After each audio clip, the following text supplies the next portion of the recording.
परत एकदा इन्व्हाइट करतो साजन सरांना की जे तुम्हाला समोरचं शेवटचं स्पीच पण गाईड करते. साजन सर टाळा वाजून आपण त्यांना वेलकम करतो. परत एकदा नमस्ते. बघा मगाशी काय बिझनेसला सांगितले पैसे कसं वाटतं. मित्रांनो ही कंपनी खरंच पैसे देते का तर तुम्ही 2-3 उदाहरणं ऐकले की जेने साहेबांनी 3 लाख कमवले, शेवाळसाने 10 लाख रुपये कमवले. बघा मित्रांनो मी ज्यावेळेस या कंपनीमध्ये आलो होतो, ज्यावेळेस मी या कंपनी करायचा डिसिजन घेतला होता त्यावेळेस मला पण काही प्रोडक्ट विकायची हौस नव्हती. का नव्हती बघा मित्रांनो, माझं एज्युकेशन बॅकग्राऊंड असं होतं की पहिली ते ग्रॅज्युएशन पर्यंत मी कधीच पहिला नंबर सोडला नाही सर, कधीच पहिला नंबर सोडला नाही असं एज्युकेशन बॅकग्राऊंड होतं. मी हे सगळं करत असताना माझं प्रॉपर गाव आहे सोलापूर जिल्ह्यातील टेंभुर्णी माझं गाव आहे. तर टेंभुर्णीमध्ये असताना एमपीसीचा अभ्यास करायला मी गेलो होतो बारामती. मग बारामतीला गेल्यावरती मला हे प्रोडक्ट उडत समजलं की जॉईंट पेनवरती चांगला रिझल्ट देतो हे प्रोडक्ट. हे प्रोडक्ट वाढण्यासाठी घेतलं त्यांना गुडघेदुखीचा भयंकर त्रास होता. त्रास असा होता की त्यांना टॉयलेटला व्यवस्थित बसता येत नव्हतं, मांडी घालून जेवण करता बसता येत नव्हतं, बराचसा त्रास होता. रोजाना त्यांची 1 तास मालिश करायला लागायची, त्याच वेळेस त्यांना झोप लागायची. अशा कंडिशनमध्ये वडील होते. आम्ही त्यांना गोळ्या देऊन हे लाख कोट्याने करून आम्ही त्रस्त झालो होतो. मग हे प्रोडक्ट त्यांना दिलं, 3 दिवसामध्ये खूप चांगला रिझल्ट आला. मग रिझल्ट आल्याच्या नंतर मित्रांनो डोक्यात एकच गेलं की रिझल्ट खूप आले, प्रोडक्टला डिमांड खूप चांगले, प्रोडक्ट खूप चांगले. जर हे प्रोडक्ट आपण लोकांपर्यंत जर पोहोचवले तर 4 पैसे भेटतील. बरं पैशाची अपेक्षा किती होती की समर्थ मधून मला 5,000 रुपये आले पाहिजे. किती हजार रुपये मित्रांनो? फक्त 5,000. 5,000 का योगेश सर समजून घ्या. वडील मला दर महिन्याला 5,000 रुपये पाठवायचे. साहेब मेसचा खर्च, रूमचा खर्च, लायब्ररीचा खर्च याच्यासाठी मला वडील किती पाठवायचे? 5,000. तर वडील जे 5,000 रुपये पाठवायचे ते 5 लोकांकडून घेऊन पैसे पाठवायचे असे परिवार. त्याच्याकडून 1,000 घे, त्याच्याकडून 500 घे, त्याच्याकडून 2,000 घे, त्याच्याकडून 3,000 घे, अशा परिवार कमी होतो. मित्रांनो हे प्रोडक्टला रिझल्ट आला. बस समज 5,000 रुपये आपण या कंपनीत कमवूया कारण रिझल्ट खूप चांगला आहे, लोकांपर्यंत पोहोचूया, पैसे येतील. मित्रांनो 5,000च्या उद्देशाने कंपनीमध्ये आलो होतो. 5,000 पाहिजे होते. मित्रांनो सांगायला मला अभिमान वाटतो की या कंपनीमधून मला आता 5,000 रुपये आहेत. पण ना कुठल्या महिन्याचे ना कुठल्या हप्त्याचे, माझा पर डेचा इन्कम आहे 5,000 ते 8,000 रुपये. मित्रांनो जर पर डेला या कंपनीमधून कमवतोय. या सिस्टीमची ताकद आहे मित्रांनो. या सिस्टीमची ताकद आहे. माझा प्रत्येक महिन्याचा इन्कम जवळपास 2.5 लाख ते 2 लाख माझा प्रत्येक महिन्याचा इन्कम. आणि गेली 1.5 वर्ष झालं स्वतः मी एक प्रोडक्ट सेल करत. हे टीम वर्क आहे. हे फक्त समजून घ्या, कन्सेप्ट एकदम समजून घ्या, कंपनी नेमकी काय समजून घ्या, कारण इंडस्ट्री खूप चांगली आहे. बघा मित्रांनो माझं वय वर्ष 22 आहे. किती? वय वर्ष 22 आहे. एक पण मला असा मुलगा दाखवा की जो 22 वर्षाचा मुलगा आहे आणि स्वतःची 4 व्हीलर घेऊन फिरतो. मित्रांनो सांगायला अभिमान वाटतो या कंपनीची ताकद, या प्रोडक्टची कमाल की 22 वर्षाचा मुलगा 30 जानेवारी 2024 ला 11 लाखाची टोयोटा ग्लांजा गाडी परचेस करू शकतो आणि तो गाडी मेंटेन करतो. मित्रांनो गाडी कुणी घेतो पण गाडी मेंटेन करायचं खूप अवघड आहे. माझा प्रत्येक महिन्याचा गाडीचा मिनिमम खर्च 30,000 रुपये गाडीचा खर्च आहे. हे जर 22 वर्षाचा मुलगा करू शकतो तर तुम्ही 100% इथं बसल्या प्रत्येक जण व्यक्ती करू शकता. कारण मला ज्या मी स्टार्टअप केलं होतं माझ्यावरती लोकांनी विश्वास ठेवला असेल का? त्याच वय वर्ष माझं 20 होतं. 20 ना कपडे घालायचे, कसे कपडे घालतात त्याची अक्कल नव्हती. कधी म्हणजे व्यवस्थित सेन्सच नव्हते. कसा बूट घालायचं, कसे कपडे घालायचे, कसे लोकांना प्रमोट करायचं, कसं प्रोडक्ट त्यांना समजून सांगायचं, अशा कंडिशन मध्ये मी होतो. कवळा आयटम होतो या इंडस्ट्रीमध्ये. लोकांनी माझ्याकडून प्रोडक्ट घेतला असेल, मला पण रिजेक्शन आले असतील ना की बाबा ह्याने कुठलं तर प्रोडक्ट उचलून आणले देतो मला 5,000, 100, 200, 1,000 रुपयाला प्रोडक्ट भेटत असेल. असे तुम्हाला पण उद्या तुम्ही मार्केटला गेल्यावर अडचणी येणार आहेत. पण त्या अडचणीवरती मात करायची आपल्याला. कारण बघा मित्रांनो मोठे जर पैसे कमवायचे असेल तर काहीतरी गोष्टी सॅक्रिफाईस कराव्या लागतात. काहीतरी गोष्टी आपल्याला सॅक्रिफाईस कराव्या लागतात, त्याशिवाय मोठे पैसे येणार नाही. तर शेवाळे साहेबांनी बघा मित्रांनो, शेवाळे साहेबांनी त्यांचा इन्कम सांगितला नाही पर डेचा. काल माझा एक स्टेटस होता. माझा स्टेटस किती लोक बघतात सर? ते बंद कर. माझा स्टेटस किती लोक बघतात? तर माझ्या स्टेटसचा काल काय होतं? शेवाळे सरचा एक फोटो होता. त्यात काय मित्रांनो कालचा माझा स्टेटस आहे शेवाळे सरचा 2 महिन्याचा इन्कम. मला वाटतं तारीख आहे 7 डिसेंबर ते 8 जानेवारी, बरोबर 8 फेब्रुवारी. 7 डिसेंबर ते 8 फेब्रुवारी ह्या 2 महिन्याचा शेवाळे सरचा इन्कम 1,68,000 प्लस 1 लाख रिवॉर्ड. किती झाले? 2,68,000 इन्कम फक्त 2 महिन्याचा. मित्रांनो, शेवाळसर व्यक्ती असे आहेत की ज्यावेळेस आम्ही त्यांना पहिल्यांदा भेटलो होतो, प्रोडक्ट देतात सर हात नंतर कापत होते, देऊ पण नको. मला तर वाटलं रिझल्ट येणारच नाही. मी मनाशी काय काम केलं, फरक पडणारच नाही. पण त्यांची इच्छा चांगली होती की सर रिझल्ट येऊ नाही तर नाही येऊ, प्रोडक्ट द्या. फरक पडू किंवा नाही पडू, मी काय तुम्हाला पैसे रिटर्न मागणार नाही, फक्त प्रोडक्ट मला द्या. सर ह्या उद्देशाने मी त्यांना प्रोडक्ट दिलं, रिझल्ट आला. सर 1.5 वर्ष बेडवरती झोपलेला व्यक्ती, ज्याचं शिसू सगळं जागेवरती आहे, उठता बसता येत नाही, असं व्यक्ती जर मार्केटला, म्हणजे आपल्याकडला लाखो कारण आहेत, आपण लय कारण देतो की मला असंच आहे, मला वेळच भेटत नाही, बायकोच नको म्हणते, सासरा असला काय उद्योग करू नको म्हणते, लाख नको येत आपल्या मागे. पण मित्रांनो, शेवाळे सरांसारखं आपल्या मागे कारण नसेल, राईट? शेवाळे सरांकडे जेवढं टफ फार्म होतं तेवढं तर कारण आपल्या मागे नसेल ना. जर शेवाळे सर महिन्याला या कंपनीमधून 1 लाख रुपये कमवू शकते, तर आपण इथं बसल्या प्रत्येक व्यक्ती मित्रांनो 1 लाख रुपये कमवू शकतो. मला सांगायला अभिमान वाटेल की जो व्यक्ती सिक्युरिटीचं काम करत असताना टू व्हीलर घ्यायची होती त्यांना, म्हणजे बायको म्हणायची टू व्हीलर घ्यायची, त्यांचे शब्द आहेत, बायको म्हणायची टू व्हीलर घ्या, पण ते म्हणायचे टू व्हीलरला जर दिवसाला 100 रुपये खर्च येईल, महिना झाला 3000 रुपये, आपल्याला पगार आहे 15,000 रुपये, 15,000 3,000 मायनस होणार आहे, मग घर कसं चालवायचं? मित्रांनो, त्यांनी टू व्हीलर पण घेतली नाही, दुसरीच कोणातरी गाडी घ्यायची वापरायची, असं त्यांनी त्यांचा उदरनिर्वाह केलाय समर्थच्या अगोदर. तर सांगायला अभिमान वाटतो, ह्याच इंडस्ट्रीची ताकद, जो व्यक्ती बेडवरती 1.5 वर्ष झोपून होता, त्या व्यक्तीने गेल्या 2 दिवसापूर्वी 9 लाखाची वॅगनर आणि ऑटोमॅटिक वॅगनर कार बुक केली आहे, तर त्यांच्यासाठी जोरदार टाळ्या. जर शेवाळे सर करू शकतात, तर इथं बसलेला आपण प्रत्येक व्यक्ती करू शकतो. आपल्याकडे त्यांच्यापेक्षा स्ट्रॉंग कारण नाही साहेब, आपले हातपाय तरी व्यवस्थित, आपण फिजिकल व्यवस्थित चालू तरी शकतोय, बोलू तरी शकतोय, आपली फायनान्शियल कंडिशन तेवढी तरी त्या लायकीच तरी आहे साहेब. फक्त डिसिजन घ्या, कारण समर्थमध्ये फक्त डिसिजनचे पैसे मित्रांनो. जर डिसिजन तुम्ही घेतला नाही, जे काम करताय तेच काम करणार, त्या कामातून घंटा काय मोठा होणार नाही. जे काम आता करताय तेच काम करत राहिला तर मोठं काय होणार नाही साहेब, मोठं काहीच होणार नाही. ननर साहेब, तुम्ही आता जे काय काम करताय, तुम्हाला तिथे पगार किती? 1 लाख रुपये महिना. अजून किती वर्ष काम करणार आहे?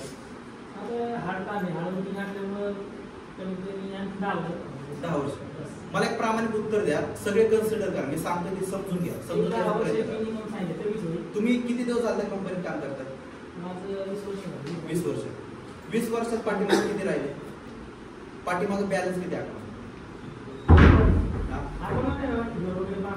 घर बांधले, पण आता ठीक आहे, घर आपली गरज होती म्हणून बांधले, पण अकाउंटला बॅलन्स किती?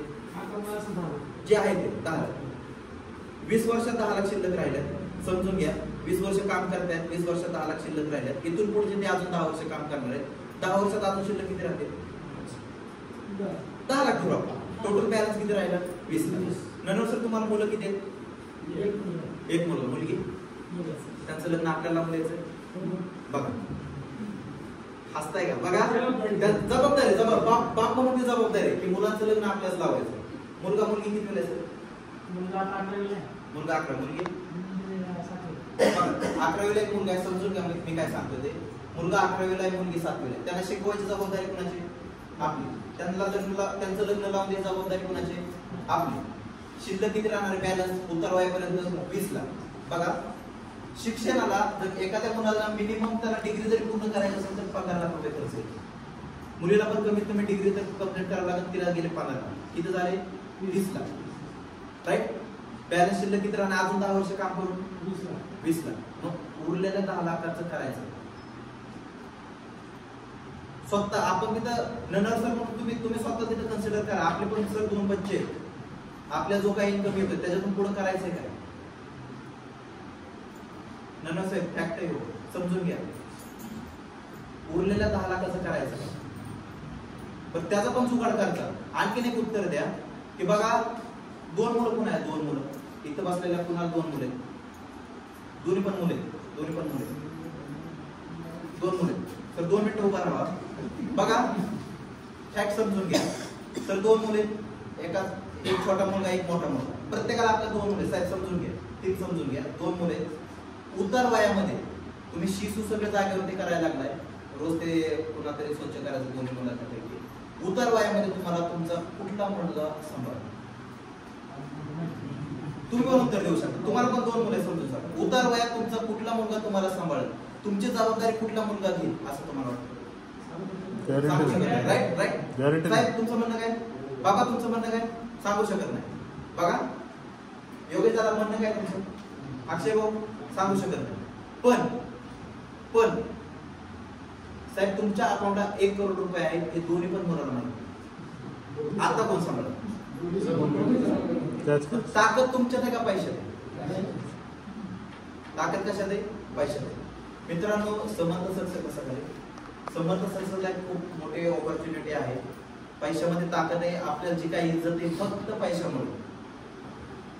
तुम्ही लय भारी बोलताय, लय भारी दिसताय, लय भारी लय असले तसे तसे, ह्याला काही इज्जत नाही. तुमचा किस्सा किती गरम आहे याला इज्जत. मग मित्रांनो जर किस्सा गरम करायचा असेल तर समर्थ सारखा पर्याय नाही. जर 22 वर्षाचा मुलगा 2 लाख रुपये महिना कमवू शकतोय ना, तर तुम्ही खूप मोठे पैसे कमवू शकताय. हे 2 लाख फक्त जस्ट स्टार्टअप आहे मित्रांनो. आता मी या कंपनीत एक प्लॅटिनम नावाची रँक आहे, त्या रँकवर मी काम करतो. त्या रँकवर सर साहेब मला एक टार्गेट आहे आता 2.5 लाख आयडी मारायचे 6 महिने. 6 महिन्यात किती 2.5 लाख आयडी मारणार आहे? 2,500 6 महिन्यात किती प्रोडक्ट विकायचे मला? 2,500 कंपनी आपल्याला एका जोडीची किती देते? 500 रुपये. 2,500 गुणिले 500 करा, किती होते? 2,500 गुणिले 500 12,500,000 रुपये. हा झाला माझा पहिला इन्कम. कंपनी आपल्याला डीआरपी देते किती? 25%. 12 लाखाचे 25% झाले 3 लाख. आणि मला कंपनी हे 6 महिन्यात पूर्ण करा म्हणून करणार आहे, म्हणून बक्षीस किती देणार आहे? 7.5 लाख. पण टोटल माझा इन्कम बघा 12 3 15 7.5 22 लाख रुपये इन्कम होणार आहे माझा इथून पुढच्या 6 महिने. मला 30 लाख कमवायला 2 वर्ष गेले मित्रांनो, पण 22 लाख कमवायला फक्त 6 महिन्यात अकाउंट येणार आहे. ही इंडस्ट्रीची ताकद आहे, ही प्लॅटफॉर्मची ताकद आहे. फक्त एवढ्या दिवस तुमच्याकडे एका गोष्टीची कमतरता होती साहेब, एका गोष्टीची योग्य दादा कमतरता आहे आपल्याकडे, की आपल्याकडे प्लॅटफॉर्म चांगला नाही. आपल्याकडे सर प्लॅटफॉर्म चांगला नाही. जे काय काम करतात त्यातून काय मोठं होणार नाही. आता समर्थ सक्सेसचा प्लॅटफॉर्म खूप चांगला भेटतो. बघा मी नेहमी उदाहरण देतो प्रत्येक ट्रेनिंग मध्ये. तुम्हाला जर चंद्रावर जायचं, कसं जायचं? चंद्रावर. योगेश दादा मी तुम्हाला रिक्षा दिली, रिक्षात फुल पाईपलाईन लावून दिली पेट्रोलची, तुम्ही चंद्रावर जाऊ शकताय का? जाऊ शकताय नाही. चंद्रावर जाण्यासाठी काय पाहिजे आपल्याकडे? यान पाहिजे. तुमच्याकडे फॉर्च्युनरला स्पीड आहे 200चा. फॉर्च्युनरला साहेब स्पीड किती आहे? 200चा. पण फॉर्च्युनरला एक खराब रस्ता आहे, एकदम खराब रस्ता आहे. मग फॉर्च्युनर किती स्पीडने पळत? 20-30च्या. पण ताकद कितीची होती? 200ची. तुमच्या ताकद खूप मोठे पैसे कमवायचे. तुमच्याकडे नॉलेज आहे, एफर्ट आहे, आपली सिस्टीम आहे, आम्ही लोक आहे तुम्हाला डेव्हलप करण्यासाठी. सगळं रेडी आहे. फक्त कमतरता होती तुम्हाला प्लॅटफॉर्म चांगला नव्हता. इथं प्लॅटफॉर्म खूप चांगला आहे. फक्त आपली गाडी रस्त्याच्या बाहेर येते, फक्त गाडी या रस्त्यावरती आणा. एकदा का तुमची गाडी आपल्या रस्त्यामध्ये आली, समर्थमध्ये आली, की तुम्ही पुढचे सक्सेसफुल व्यक्ती तुम्ही असणार. प्लॅटफॉर्म नव्हता साहेब, प्लॅटफॉर्म जर भेटला नाही समर्थ सक्सेस सारखा, तर कुत्र्यासारखं मेहनत करा. तर आपल्या कुटुंबाला जर सुखी ठेवायचं असेल तर दुसरा येणार नाही. मोदी जे आएंगे आजचे दिन लाएंगे. मोदी जे आजचे दिन देशाचे आणू शकतात, आपल्या परिवाराचे आजचे दिन मोदीजी नाही आणू शकत. आपल्या परिवारासाठी आपल्याच पाळायचं साहेब. 4 पैसे कमी पडला कोण शेजारचा आणून देत नाही, सक्का भाऊ पण नाही देत साहेब. त्यामुळे जे करायचंय ते आपल्याला करायचंय, आपल्या कुटुंबासाठी आपल्यालाच करायचंय. आपल्या कुटुंबाचा उद्धार हा फक्त आपणच करू शकतो. आपल्या कुटुंबाला चांगली लाईफ हे आपण देऊ शकतो. आपल्या कुटुंबाला फॉरेनर टूर आपण देऊ शकतो. आपल्या कुटुंबाला मस्त गाडी, मस्त घर हे आपणच करू शकतो साहेब. शेजारचे तुम्हाला चांगलं लाईफ नाही देऊ शकत. जर आपल्याला सगळ्या गोष्टी करायचं तर इथं पळा, इथं एफर्ट लावा, इथं डोकं लावा. कुठलंही कारण देऊ नका. कारण बघा धंदा जर करायचा असेल तर कुठलं बाबा कारण देऊन चालणार नाही. आणि आणखीन एक सांगतो की पैसा कमवायला आणि नॉलेज कमवायला बाबा वयाची आठ लागत नाही. कुठल्याही वयामध्ये तुम्ही पैसे कमवू शकता. इथं फक्त समर्थमध्ये कुठलं कारण देऊ नका. सगळ्यांनी कंपनीमध्ये 5,000 रुपये भरा. योगेश दादा 5,000 रुपये भरायचे. कंपनीमध्ये 5,000 रुपये भरा. हे प्रोडक्ट तुम्हाला भेटेल, ऑर्थो आणि विटामिन. हे प्रोडक्ट तुम्हाला याच्यामध्ये एनोसारख्या 60 पुढे आहेत आणि याच्यामध्ये 60 बळ आहेत. आता स्टार्टिंगला तुम्हाला करायचं काय, 5,000 भरले हे प्रोडक्ट येणार, तुम्हाला डिस्ट्रीब्युटरशिप पण भेटणार. याच्यामध्ये ज्या 60 पुढे आहेत त्याचे 6 पाऊच तयार करा. 10 पुढ्या 10 बळ्या, 10 पुढ्या 10 बळ्या, 10 पुढ्या 10 बळ्या. आणि एखाद्या व्यक्तीनं तुम्ही स्टेटसला ठेवा, सोशल मीडियाचा वापर करा, लोकांना कॉलिंग करा, लिस्ट काढा, लोकांना सांगायला चालू करा आणि हे प्रोडक्ट तुम्ही लोकांपर्यंत प्रमोट करा. ह्याच्यात ज्या 10 पुढे येणार आहे 60 पुढे, त्याचे 10 पुढ्याचे 6 पाऊच तुम्ही तयार केले. त्यातला एक पाऊच एका कस्टमरला 1,000 रुपयाला दिला. की दादा तुझा तू 5 रुपये देऊ शकत नाही, तुझी फायनान्शियल कंडिशन वीक आहे, पण मी काय करतो ते प्रोडक्ट मी स्वतः खातो, ह्यातलं तुला 10 वेळा देतो, खाऊन बघ, रिझल्ट आला तर कोर्स कर, 1000 रुपये दे. 1000 रुपये देईल का नाही दिलो? 5,000 लोक पहिल्यांदा नाही म्हणू शकतात, कारण तुमच्याकडे तेवढं अजून नॉलेज नाही, तुमच्याकडे तेवढं अजून स्किल नाही की लोकांना कन्व्हिन्स करायचं. पण लोक 1000 रुपये देऊ शकतात ना. मग लोकांकडून 6 लोकांच्या पोटामध्ये माझं औषध झालं. एकदा का तुमच्या माध्यमातून 6 लोकांनी 1000 रुपये प्रोडक्ट घेतले तर तुम्हाला 6,000 रुपये भेटतात. तुम्ही कंपनीत 5,000 रुपये भरलेत म्हणजे 1,000 रुपये झाला तुमचा रिटेल प्रॉफिट. पण हे जे तुम्ही 6 लोकांना प्रोडक्ट दिले, 10 पुढे 10 गोळ्या, 10 पुढे 10 गोळ्या, त्यांचं औषध काय 6 महिने जाणार आहे का? 6 दिवसात 10 दिवसात औषध संपणार आहे, राईट? 10 दिवसात औषध संपलं परत तो माणूस तुमच्याकडे येणार आहे, राईट? इथून धंदा बूस्ट होणार आहे. आणखी एक धंदा बूस्ट करायसाठी तुम्हाला दुसरी एक गोष्ट करायची, लिस्ट काढायची. काय करायचं? लिस्ट काढायची. कारण बघा आता दिवाळी आली, दिवाळी लेडीज म्हणतात दिवाळी आली, आपण डायरेक्ट उठतो किराणा मालाच्या दुकानात जाऊन बाजार करतो. काय करतो? अगोदर लिस्ट काढतो. सर बाबा आपल्या घरामध्ये लग्न आले, लग्न अगोदर काय करतो आपण?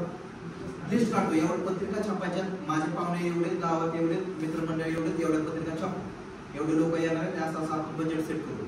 प्रत्येक गोष्टीमध्ये लिस्ट महत्वाची. आपण जे पुस्तक वाचतो त्या पुस्तकामध्ये पण स्टार्टिंगला काय असतं साहेब? अनुक्रमांक असते, इंडेक्स असते, राईट? त्याच्यावर समजतं की आपल्याला पुढं काय काय. ह्या पण धंद्याचा नियम आहे की तुम्हाला सगळ्यात पहिल्यांदा लिस्ट काढायला लागेल. काय करावं लागेल? लिस्ट काढावं लागेल. लिस्ट काढायला लागेल म्हणजे करायचंय काय? आपल्या स्वराज्यामध्ये घ्यायचं आहे. मग हे घेत असताना ही रावसाहेबांची इच्छा होती. मग त्या पिरियड मध्ये होतं काय, त्यावेळेस आपल्या स्वराज्याचा सेनापती तानाजी मालुसरे असतो. तानाजी मालुसरे सेनापती असताना त्याच पिरियड मध्ये तानाजी मालुसरेच्या मुलाचं लग्न असतं, रायबाचं लग्न असतं. रायबाचं लग्न असतं. मग सगळे गावकरी काय म्हणतात की रायबा आपल्या मुलाच्या रायबाच्या लग्नासाठी महाराज आले पाहिजे, महाराजांचा पाऊल आपल्या धर्तीला लागला पाहिजे. सगळ्यांची इच्छा असते की शिवाजी महाराज आपल्या धर्तीवरती आले पाहिजेत, आपल्या गावामध्ये आले पाहिजे. मग ताना जातो महाराजांकडे जात असताना त्याला दिसतं की रायगडावरती तलवारीला धार लावायचा चालू आहे, घोड्यांच्या टाचाला ते नाल लावायचं चालू आहे, शस्त्राला धार लावायचं चालू आहे, सगळं सैन्य जरा सैरा वगैरे चालू आहे, म्हणजे युद्धाची तयारी चालू आहे. तानाच्या लक्षात आलं महाराजांपर्यंत जाऊस. तानाजी महाराजांपाशी गेले. महाराजांपाशी गेलेले असताना तानाजीने सांगितलं की महाराज रायबाचं लग्न आहे, येत्या काही दिवसानंतर तुम्हाला रायबाच्या लग्नासाठी यायचं. त्यावेळेस महाराज म्हणतात की ताना मी काय लग्नाला येऊ शकत नाही, कारण पुढे जो असणारा कोंडाणा आहे तो आपल्याला स्वराज्यामध्ये घ्यायचा आहे. पुढे जो असणार कोंडाणा आहे तो स्वराज्यामध्ये सामील करायचा आहे, त्याच्यामुळे मी काय लग्नाला येऊ शकणार नाही, आऊसाहेबांना मी लग्नासाठी पाठवतो. त्यावेळेस ताना म्हणतो की महाराज ताना जिवंत असताना तुम्ही स्वारीवरती जाल कदापि शक्य नाही, जाणार तर मी जाणार, आधी लग्न कोंडाण्याचं मग माझ्या रायबाचं, हे तानाचे शब्द आहे. मग तानाजी विडा उचलतो, घरी जातो, बायकोला सांगतो की महाराज लग्नाला येतील पण मी स्वारीवरती चाललोय, स्वारीवरती आल्याच्या नंतर लग्न असतं. मग तेव्हा त्यांची अर्धांगिनी म्हणते, बायको म्हणते की ताना धनी तुम्ही जर लग्नावर स्वारीवरती गेला तर तुमचं बरं वाईट झालं तर आम्ही करायचं काय? जर आजच्या काळात ताना जास्त काय केलं असतो? बायको असं म्हणलं, ताना धनी तुम्ही स्वारीवरती गेला, तुमचं जर बरं वाईट झालं तर आम्ही लग्न लावायचं कसं? आजचा ताना जास्त कारण काय दिलं असतं? महाराजांना व्हॉट्सअप केलं असतं. बायको नको म्हणती, महाराज तुम्ही तिकडे जावा, तुम्हाला शोभल असं गिफ्ट माझ्या घरी पाठवा, राईट? म्हणलं असतं ना आजचं तानाजी. पण मित्रांनो ते रक्त वेगळं होतं, ती जात वेगळी होती. ऐकल तो ताना कसं? तानाने आपल्या बायकोच्या कपाळाचं कुंकू पुसलं, तिथंच सांगितलं जर उंबऱ्याच्या आत आलो तर तुझा नाही तर या स्वराज्याचा. बघा मित्रांनो, तानाजी जातो कोंडाण्यावरती, जातो लढायचं, कोंडाण्यावरती गेल्याच्या नंतर त्या कोंडाण्याचा सरसेनापती उदयभान राठोड नावाचा सरसेनापती असतो. ऐन 28 मधला हाताने पार वाकवत असं तो उदयभान राठोड असतो. भयंकर त्याच्या शरीराची मोठी असते. तो त्या कोंडाण्याचा सेनापती असतो.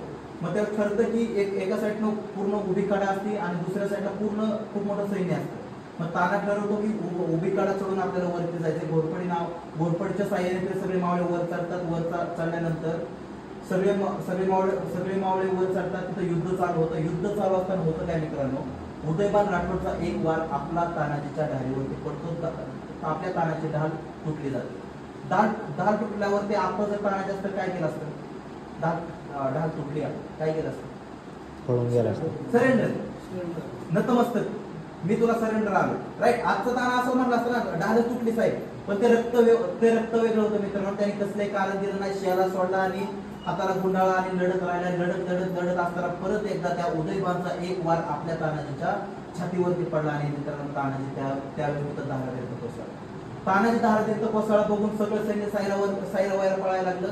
सगळं सैन्य सैरावैरा पळत असताना सूर्यजी नावाचा तानाजीचा भाव असतो. तो म्हणतो, अरे पळताय काय भाऊबाई सारखे, मी गडाचा दोर कधीच तोडून टाकला. एक तर गडावरून उड्या म्हणून मारा, नाहीतर शत्रूशी लढत असताना तुटून पडा, करून जा. परत युद्ध चालू होतं, परत घणाघाती युद्ध होतं. युद्ध होत असताना 80 वर्षाच्या शेलार मामानं साहेब 80 वर्षाच्या शेलार मामानं ना कुठल्या तलवारीनं ना कुठल्या शस्त्रानं स्वतःच्या दातानं 80 वर्षाच्या शेलार मामानं त्या उदयमानच्या नरडीचा बोट घेतला. त्यावेळेस कोंढाणा आपल्या स्वराज्यामध्ये आला. ज्यावेळेस ही बातमी महाराजांना कळाली, की कोंढाणा आपल्या स्वराज्यामध्ये आला, त्यावेळेस महाराजांच्या तोंडून एकच वाक्य निघतं, जगदंब. पण महाराज म्हणतात की माझा ताना कुठे आहे. त्यावेळेस मावळे सांगतात की आपल्या तानाला वीरमरण आलं. त्यावेळेस महाराजांच्या तोंडून एकच वाक्य निघतं की गड आला पण सिंह गेला. बघा मित्रांनो, जर 400 वर्षापूर्वी, कित्येक वर्षापूर्वी एका जर व्यक्तीनं कारण दिलं असतं तर इयत्ता 4थी धडा 13वा गड आला पण सिंह गेला जिंदगीत कधीच घडला नसतं. आता एक पिक्चर आला, तानाजी द वॉरियर. कोणाचा पिक्चर आहे, बघितला picture? Tanaji the warrior, Ajay देवगणचा पिक्चर आहे. त्या अजय देवगणनं कित्येक वर्षापूर्वीची घटना झाली, त्याच्यावरती पिक्चर काढलाय. त्या अजय देवगणनं या पिक्चर मधून कधीच 700 करोड रुपये कमवले नसते. बघा मित्रांनो, कित्येक वर्षापूर्वीची गोष्ट आहे. जर त्या व्यक्तीने आज कारण दिलं नसतं तर एवढा मोठा इतिहास झाला नसता. बघा, आपल्याला स्वराज्याचा सेनापती व्हायचं नाही, आपल्याला बिझनेस विश्वातलं टाटा व्हायचं नाही, आपल्या क्रिकेट विश्वातलं सचिन तेंडुलकर व्हायचं नाही. आपल्याला आपल्या परिवारात सुख देण्यासाठी आपल्याला आपल्या परिवाराचं जबाबदारी घ्यायची. मित्रांनो, जातात एवढं सांगतो, कुठले कारण देऊ नका, आम्ही तुमच्या सोबत आहे. धंद्याला सुरुवात करूया, एवढंच बोलतो. या ठिकाणी थांबतो. Thank you so much.